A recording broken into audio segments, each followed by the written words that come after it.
2022 का संग्राम, सियासी दलों में घमासान।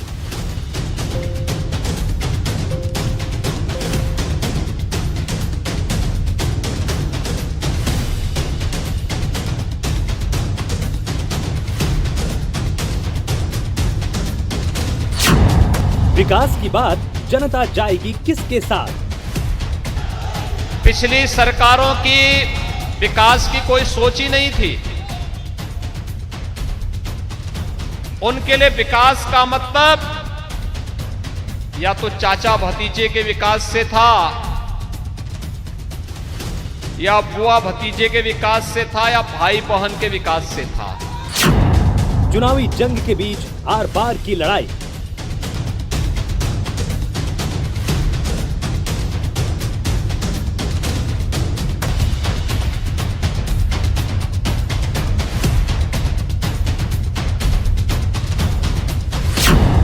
भ्रष्टाचार का बहाना, सीएम का विपक्ष पर निशाना। एक गरीबों का पैसा था जो गरीब के लिए लगना चाहिए था, विकास के लिए लगना चाहिए था। पिछली सरकारें अपने इत्र वाले मित्र के यहाँ ये पैसा ढेर लगा करके सुरक्षित करके रखती थी। हमने कहा नहीं, ये पैसा तो जनता के विकास में ही खर्च होगा। विपक्ष पर सीएम का प्रहार, चुनाव में होगी आर पार।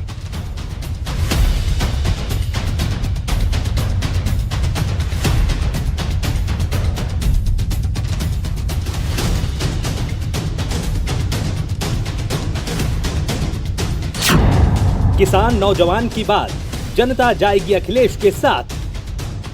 ये चुनाव जहां किसान के भविष्य का है, नौजवान के भविष्य का है, व्यापार को आगे बढ़ाने का है, वहीं चौधरी चरण सिंह जी की विरासत को आगे बढ़ाने का भी है। 2022 की लड़ाई किन मुद्दों पर होगी चढ़ाई?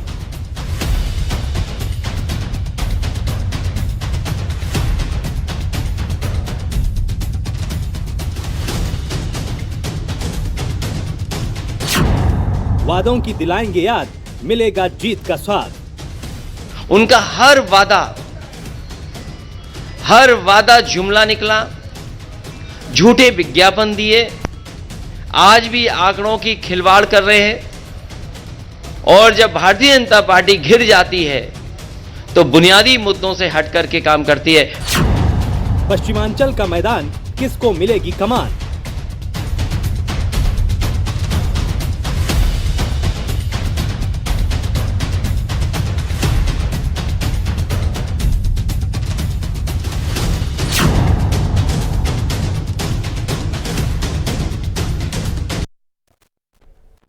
तो पश्चिमी उत्तर प्रदेश में चढ़ता सियासी पारा इस बात का सबूत है कि चुनाव जंग के बीच सियासी योद्धाओं ने अपनी कमर कस ली और एक तरफ मैदान में मुख्यमंत्री योगी आदित्यनाथ 5 साल के कामकाज लेकर उतर रहे हैं, तो वहीं दूसरी तरफ पश्चिमी यूपी को साधने के लिए और बीजेपी के किले में सेंधमारी के लिए अखिलेश यादव अपने साथी जयंत चौधरी के साथ उतर रहे हैं। 2022 की इसी सियासी जंग में पश्चिमी यूपी को साधने के लिए नेता एक दूसरे पर किस तरह वार और पलटवार करने में जुटे हैं, इस रिपोर्ट के जरिए देखिए।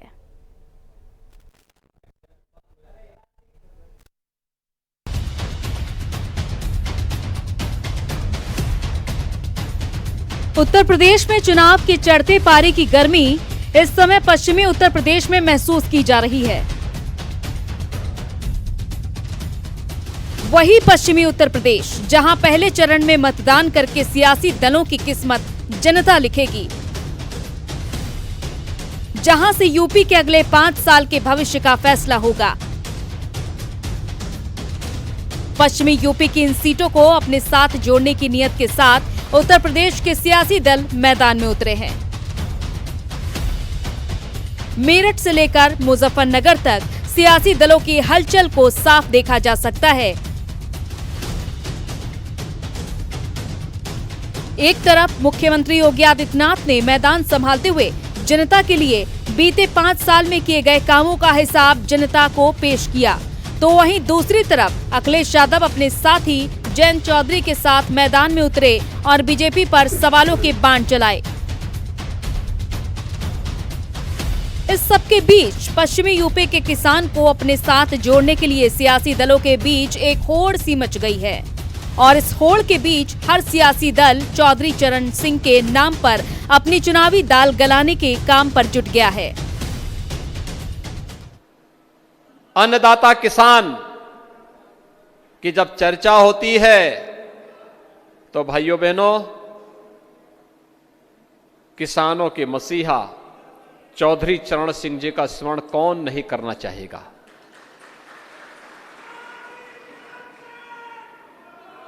चौधरी चरण सिंह जी ने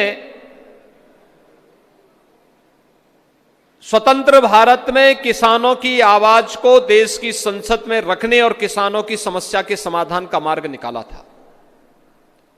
और सही मायने में कहूं तो चौधरी चरण सिंह जी के सपनों को साकार किया है भारत के यशस्वी प्रधानमंत्री श्री नरेंद्र मोदी। सबसे पहले मैं चौधरी चरण सिंह जी को याद करता हूं।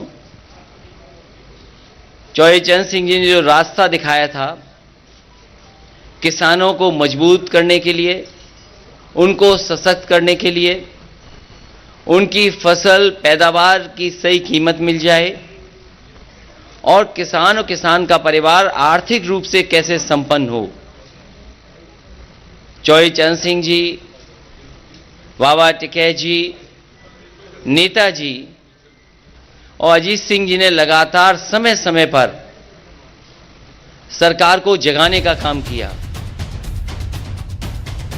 एक तरफ बीजेपी के वार हैं तो दूसरी तरफ सपा के पलटवार, और वार पलटवार की इस जंग के बीच किसान को अपने साथ जोड़ने के लिए हर सियासी दल चौधरी चरण सिंह के नाम के साथ मैदान को संभाल रहा है।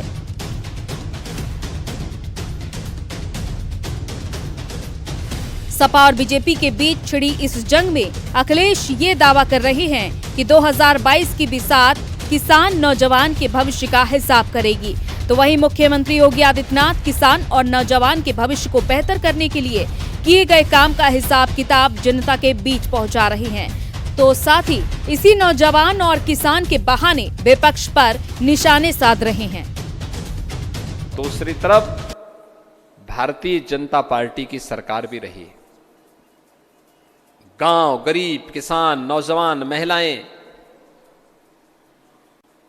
किसी का चेहरा नहीं, सबका साथ, सबके विकास के भाव के साथ, सबको विकास की योजनाओं के साथ जोड़ना, सबको शासन की योजनाओं का लाभ देना, सबकी सुरक्षा की पुख्ता व्यवस्था करना, यही तो लोक कल्याणकारी सरकार का दायित्व होना चाहिए और वही भारतीय जनता पार्टी ने किया। ये चुनाव जहां किसान के भविष्य का है, नौजवान के भविष्य का है, व्यापार को आगे बढ़ाने का है, वहीं चौधरी चरण सिंह जी की विरासत को आगे बढ़ाने का भी है, जो किसानों को संपन्न बनाना चाहते थे। किसानों के लिए सपना देखा था कि वो संपन्न हों, लेकिन जो हालात हैं, भारतीय जनता पार्टी ने किसानों को कहा कि उनकी आय दोगुनी होगी, फसल समय पर खरीदी जाएगी और भुगतान भी समय पर होगा।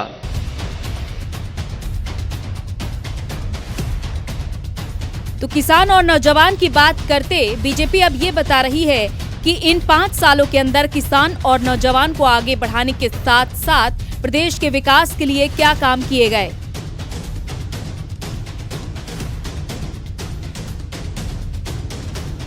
जबकि दूसरी तरफ अखिलेश यादव कृषि सुधार के लिए आए 3 कृषि कानूनों के बहाने बीजेपी को निशाने पर ले रहे हैं और ये दावा कर रहे हैं कि अगर यूपी में सपा की सरकार आई तो किसानों का कल्याण हो जाएगा।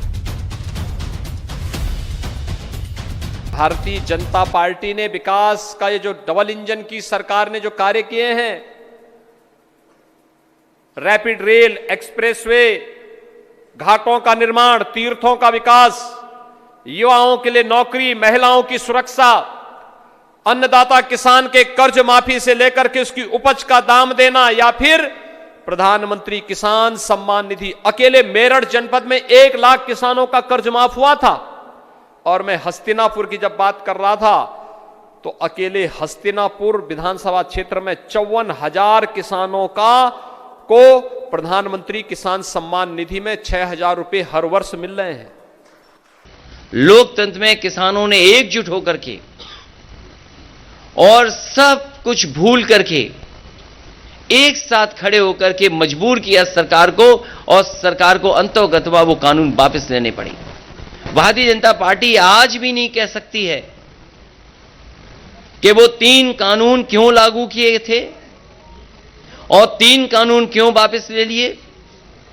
ये वोट के खातिर लिए हैं। इसलिए मैं किसान भाइयों को यहां सावधान करना चाहता हूं कि भारतीय जनता पार्टी ऐसी पार्टी है, बिना बताए भी कुछ ऐसे फैसले और कानून ले आएंगे। इसलिए मैं आरएलडी और समाजवादी पार्टी का गठबंधन है, किसान भाइयों को भरोसा दिलाना चाहता हूं कि कोई भी ऐसे काले कानून उत्तर प्रदेश में कभी लागू नहीं हो पाएंगे, जो भारतीय जनता पार्टी की नीयत है, जो उनकी मंशा है।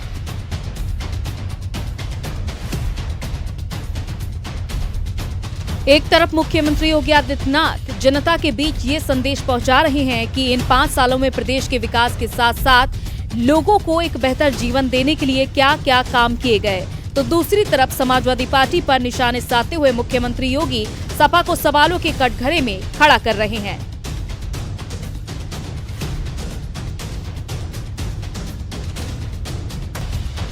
अखिलेश यादव भी अपने वादों के साथ जनता से संवाद करते हुए चुनाव से पहले विकास की बात को प्रदेश की जनता के बीच पहुंचाने की जद्दोजहद में जुटे हैं। वृद्धजनों को, निराश्रित वृद्धजनों को वृद्धावस्था पेंशन, विधवा महिलाओं को विधवा पेंशन, दिव्यांगजनों को दिव्यांग पेंशन हर वर्ष 12,000 रुपए देने का कार्य हमारी सरकार कर रही है। और नहीं तो ये सब पैसा समाजवादी पार्टी के गुंडों के पास चला जाता था। ये सब पैसा हड़प जाते थे जी। आपके टैक्स का पैसा, वही पैसा उनके पास जाता था और फिर दिन भर गुंडागिर्दी करते थे, बेटियों की सुरक्षा के साथ खिलवाड़ करते थे। समाजवादी पार्टी ने बिजली के क्षेत्र में कहा है कि 300 यूनिट मुफ्त होगी, सिंचाई माफ होगी, एमएसपी की खरीद के लिए जो इंतजाम करने पड़ेंगे सरकारी तौर पर किए जाएंगे। वहीं फार्मर्स के लिए कि उनके गन्ने के भुगतान के लिए उन्हें इंतजार न करना पड़े, 15 दिन इंतजार न करना पड़े। Farmers corpus fund, farmers revolving fund budget से देकर के किसानों का समय पर भुगतान करने का काम भी गठबंधन मिलकर के करेगा। चुनाव से ठीक पहले सियासी दलों के बीच जुबानी जंग आर पार की हो चली है। एक तरफ मुख्यमंत्री योगी आदित्यनाथ 5 साल का हिसाब जनता के बीच पहुंचा रहे हैं। ये दावा करते नजर आ रहे हैं कि 5 साल पहले जिन वादों के साथ जनता के बीच में बीजेपी आई थी, उन वादों को पूरा करके प्रदेश के विकास के लिए काम किया। तो दूसरी तरफ अखिलेश यादव बीजेपी को उसके वादे याद दिला रहे हैं। ये बता रहे हैं कि इन 5 सालों के कामकाज का हिसाब देने के साथ साथ अपने वादों को भी एक बार देख लें। 1 करोड़ वृद्धावस्था, विधवा पेंशन और दिव्यांगजन पेंशन 1 करोड़ लोगों को प्रदेश के अंदर 1,000 यानी 12,000 रुपए सालाना उपलब्ध हम लोग करवा रहे हैं। 2 करोड़ 54 लाख किसानों के खाते में 6,000 रुपए सालाना प्रधानमंत्री किसान सम्मान निधि उपलब्ध करवाई जा रही है। हमने इसलिए नहीं ये दी कि हम चुनाव में इसके नाम पे वोट मांगेंगे, नहीं, ये हमारा दायित्व था। हमने कहा था, जो कहा था सो करके दिखाया है। और वहीं मैं इस मौके पर याद दिलाना चाहता हूं भारतीय जनता पार्टी को कि कम से कम अब चुनाव आ गया है, अपना संकल्प पत्र तो पढ़ लें। जो जो वादे किए थे, क्या वादे पूरे हुए हैं? उनका हर वादा जुमला निकला, झूठे विज्ञापन दिए, आज भी आंकड़ों की खिलवाड़ कर रहे हैं। और जब भारतीय जनता पार्टी घिर जाती है तो बुनियादी मुद्दों से हट करके काम करती है। मुझे उम्मीद है कि इस क्षेत्र में हमेशा गंगा जमनी तहजीब, भाईचारा और आपस में मिलकर के नकारात्मक सोच को हमेशा नकारा है। इस चुनाव में भी नकारात्मक सोच को नकारने का काम करेंगे और मुझे उम्मीद है कि इस बार ऐतिहासिक जीत होने जा रही है। आरएलडी और समाजवादी पार्टी मिलकर के उत्तर प्रदेश से भारतीय जनता पार्टी का सफाया करेंगे। तो वहीं सीएम योगी के निशाने पर उत्तर प्रदेश की पिछली सरकार है। अखिलेश यादव के बहाने मुख्यमंत्री योगी आदित्यनाथ समाजवादी पार्टी पर निशाने साध रहे हैं। ये दावे कर रहे हैं कि पिछली सरकार में प्रदेश का बुरा हाल था। इस सब के बीच सीएम के निशाने पर प्रदेश में 2017 से पहले हुए पलायन के मुद्दे भी हैं और पलायन के इसी मुद्दे पर मुख्यमंत्री योगी आदित्यनाथ अखिलेश यादव को सवालों के घेरे में खड़ा कर रहे हैं। जबकि दूसरी तरफ समाजवादी पार्टी के मुखिया अखिलेश यादव का ये दावा है कि प्रदेश से इस बार पलायन बीजेपी का होना है। ये लोग, जिन लोगों ने उस समय गौरव और सचिन की हत्या की थी, आज फिर गुमराह करके ये लोग फिर से उसी दंगे की आग में झोंकने की साजिश का हिस्सा बनाना चाहते हैं। कैराना में फिर से पलायन कराना चाहते हैं, क्योंकि अब उत्तर प्रदेश में पलायन नहीं होता है, अब तो प्रगति होती है, प्रगति। इस बार भारतीय जनता पार्टी का राजनीतिक पलायन होगा। और आपने देखा नहीं हमारे बाबा मुख्यमंत्री का कैसा पलायन हुआ है। वो पहले अयोध्या से टिकट मांग रहे थे, मथुरा से टिकट मांग रहे थे, प्रयागराज से टिकट मांग रहे थे। भारतीय जनता पार्टी ने ऐसा उनका पॉलिटिकल पलायन किया है कि उन्हें घर भेज दिया वापस।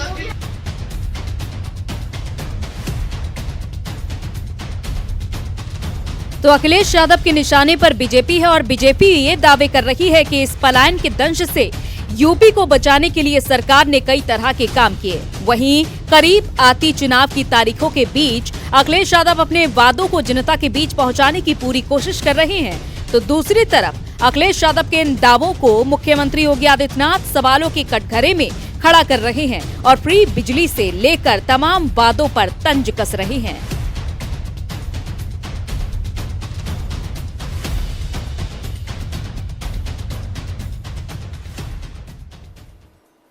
आज लोग कहते हैं फ्री में बिजली देंगे। अरे तुम तो बिजली ही नहीं देते थे। मैं पूछना चाहता हूं, क्या समाजवादी पार्टी की सरकार में बिजली आती थी क्या? तो ये लोग क्यों फ्री करते हैं? जब देना ही नहीं तो फिर फ्री का मतलब क्या होता है? क्योंकि इनको तो अंधेरा अच्छा लगता है, अंधेरे में रहने के आदी हैं। एक कहावत है, चांदनी रात चोरों को अच्छी नहीं लगती। जैसे ही समाजवादी पार्टी कोई अच्छा काम तय करती है या अच्छे काम के लिए फैसला लेती है जनता के लिए, उसी समय मुख्यमंत्री जी की भाषा बदल जाती है। पुरानी पेंशन बहाल होगी और उसके लिए बाकायदा पूरा तैयारी के साथ, मैंने लखनऊ में भी प्रेस के सामने कहा कि जो फाइनेंशियल एक्सपर्ट्स हैं और जो वित्त विभाग में बहुत अनुभव के साथ पहले से काम कर रहे हैं और कुछ लोग जो रिटायर हो गए हैं और कर्मचारी जितने भी उनके संगठन हैं, उनसे समय समय पर बात हुई है। उनसे और वित्त विभाग के जो रिटायर्ड अधिकारी हैं, एक्सपर्ट, उनके बीच में बातचीत के बाद ही फैसला लिया है कि पुरानी पेंशन बहाल होगी और उसके लिए अगर बजट से भी पैसा कॉर्पस फंड के लिए देना पड़ेगा तो सरकार में दिया जाएगा।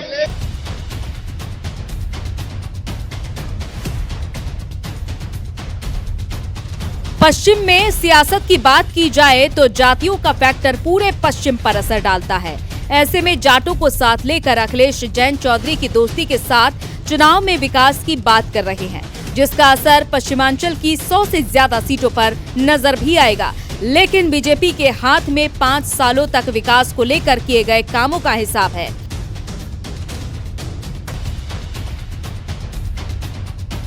यूपी में रोजगार से लेकर विकास की बयार बहाने तक बीजेपी के निशाने पर पश्चिमांचल में पड़ने वाले सभी जिले हैं, जहां धर्म की मशाल लेकर विकास की रोशनी में सत्ता में वापसी की तैयारी की जा रही है।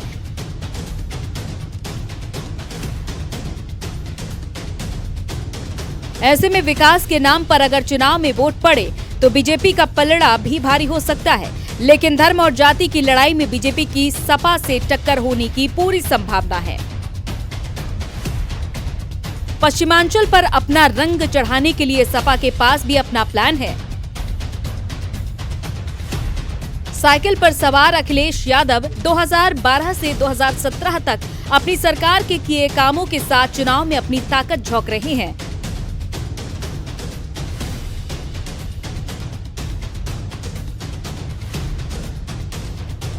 समाजवादी पार्टी के मुखिया अखिलेश यादव इस बात की अहमियत समझते हैं कि 2022 की बिसात पर विकास के साथ साथ धर्म और जाति का कार्ड खेलना होगा।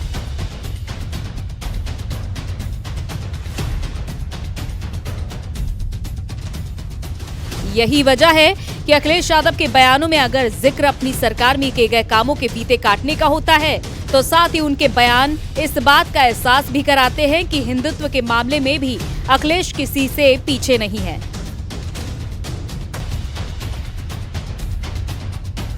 दूसरी तरफ जयंत के साथ अखिलेश यादव का हाथ मिलाना इस बात का एक सीधा इशारा है कि आरएलडी की पकड़ का इस्तेमाल करके सपा 2022 के चुनाव में पश्चिमी यूपी को लुभाने की तैयारी कर रही है। पश्चिम की सियासत को साध कर लखनऊ में सत्ता की गद्दी तक पहुंचने का ख्वाब देख रहे सियासी दल इस बात को समझते हैं कि मुद्दों की आंच 2022 की आजमाइश पर अपनी असर दिखाने वाली है और इस आजमाइश में पश्चिमी यूपी के मुद्दों के साथ हर पार्टी चुनाव मैदान में जाने वाली है। इस बीच एक साल से ज्यादा समय तक चले किसान आंदोलन के असर को भी पश्चिमी यूपी में बुलाया नहीं जा सकता।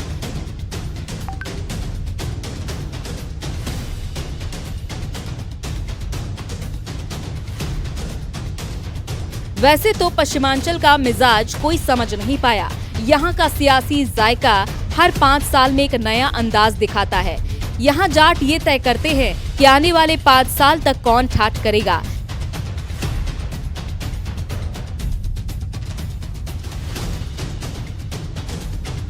इलाके के मुद्दे से लेकर मुस्लिम समीकरण तक सब मिलकर सियासी दलों की किस्मत लिखते हैं।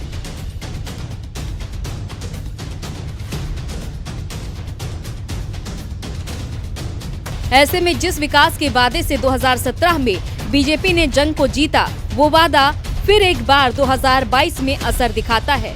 बीजेपी एक और इतिहास तैयार कर सकती है तो दूसरी तरफ पश्चिमांचल में मायावती के गढ़ से जोड़कर भी देखा जा रहा है, जहां फिर एक बार सेंध लगाने के लिए बीजेपी बेताब होगी।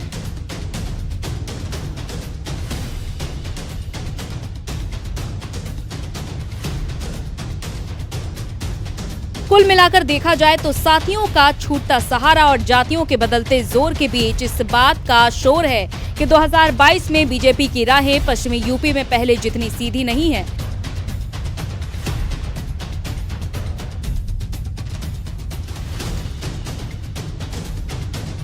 इस बीच पश्चिमांचल में अगर बीजेपी को फिर एक बार 2017 वाला करिश्मा दिखाना है तो रणनीति में जातियों के साथ धर्म का तड़का और विकास का हिसाब बताना होगा। साथ ही पश्चिमी यूपी की सियासी जमीन पर अपनी ताकत का एहसास कराना होगा। Bureau report, prime news.